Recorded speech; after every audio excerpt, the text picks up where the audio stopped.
Amidst a territorial gang war, a sophisticated alien hunter stalks the citizens of Los Angeles, and the only man between him and his prey is veteran LAPD officer, Lieutenant Mike Harrigan.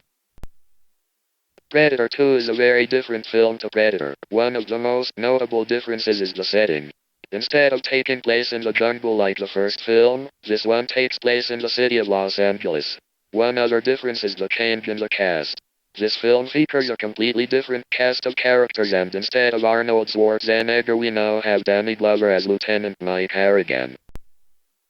Early on in the film, Harrigan loses a friend of his who is killed by the Predator. This gives him a motive to hunt down the Predator. However, Predator 2 is not just about the Predator.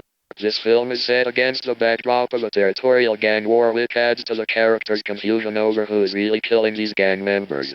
At first he thinks these men were killed by other gang members, but as the story goes on he finds that it is in fact the Predator. One thing I like about this film is that it really doesn't require having seen the first. It is a completely different story. People often say that this film is just not as good as the first film, but I have to disagree. In my opinion, this film is every bit as good as the first.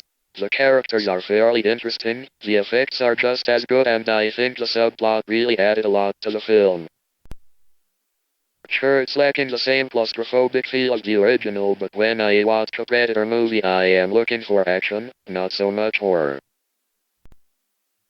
Overall, I'd give this film 4 stars out of 5.